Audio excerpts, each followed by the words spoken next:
चुंडावत की पत्नी थी। रतन सिंह चुंडावत की पत्नी थी रतन सिंह चुंडावत। रतन सिंह चुंडावत राज सिंह के हरावल दल के नेतृत्व करता थे। तो इन्हीं की पत्नी थी हाड़ा रानी सहल कंवर। ये हाड़ा रानी सहल कंवर बूंदी की थी।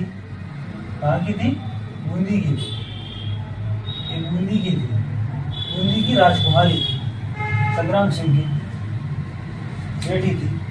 तो बूंदी के राजकुमारी थी। तो इन्होंने यानी कि इसकी नई नई शादी हुई थी। तो रतन सिंह को युद्ध करने के लिए, लड़ने के लिए राज सिंह जी बुलाते हैं औरंगजेब से। तो जैसे ये युद्ध करने के लिए जाता है तो यानी कि सेनानी मांगता है सहल कंवर से।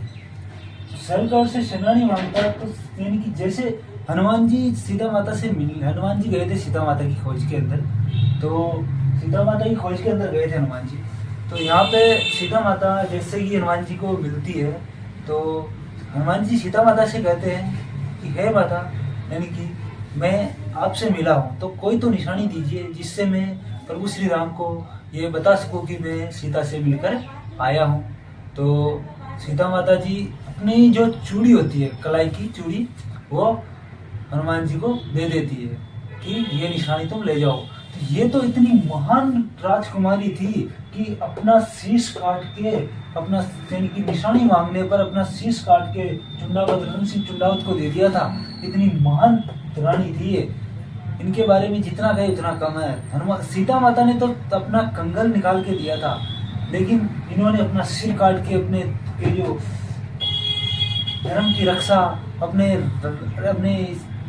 राज्य की रक्षा के लिए अपना सिर काट के दे दिया था। ऐसी महान शासिका थी ये।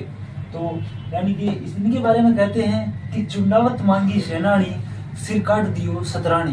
तो यानी कि रतन सिंह चुंडावत ने सहल कंवर से निशानी मांगी थी युद्ध में जाने से पहले। तो युद्ध में जाने से पहले निशानी मांगी तो इन्होंने अपना सिर काट के, रानी ने सोचा कि अगर मैं, यानी कि बहुत मुश्किल से मानते थे रतन सिंह युद्ध में जाने के लिए, कि नई नई शादी हुई थी इनकी। तो रतन सिंह चुंडावत मुश्किल से माने।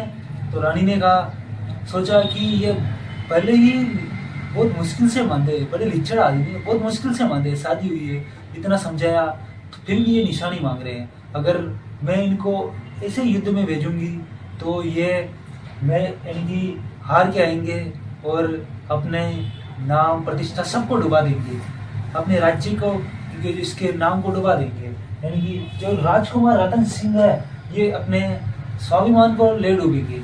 तो रानी सोचती है कि अगर मेरी वजह से राजा को कठिनाई, यानी कि मेरी वजह से अपने राज्य पर संकट आए तो इसी मेरी रानी होने का क्या मतलब, ऐसी राजकुमारी का क्या मतलब जो मैं अपने मेरे वजह से अपने साम्राज्य को संकट में डाल सकूं।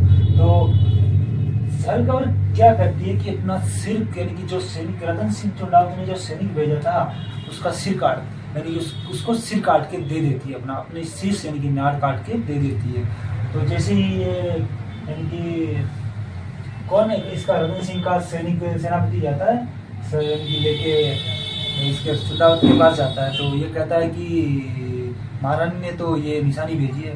तो जैसे ही ये निशानी यानी देखता है, कटा हुआ सिर देखता है, तो ये बहुत दुखी होता है।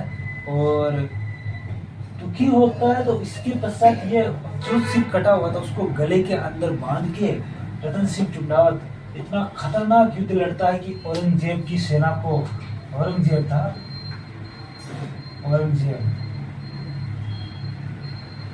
औरंगजेब की सेना को अजमेर से एक कदम आगे नहीं बढ़ने देता है, अजमेर से आगे भी नहीं बढ़ने देता है। वहीं पे यानी कि यहीं पे इसको क्या कर देता है, पराजित कर देता है। यानी कि यहीं पे युद्ध करते हुए मृत्यु प्राप्त, यानी कि वीरगति को प्राप्त हो जाता है, वीरगति को प्राप्त हो जाता है। यहीं पे युद्ध लड़ते लड़ते अजमेर में ही रतन सिंह चुंडावत है, कहाँ पे, रतन सिंह चुंडावत वीरगति को प्राप्त हो जाते हैं। और ये कैसा महान शासक था जो लड़ते हुए वीरगति को प्राप्त होता है।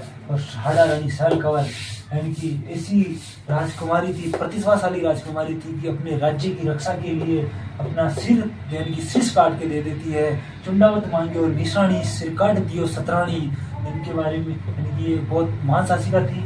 अगर वीडियो अच्छा लगा हो तो हमारा चैनल एजुकेशन जोन को फॉलो करें, लाइक करें, सब्सक्राइब करें। धन्यवाद।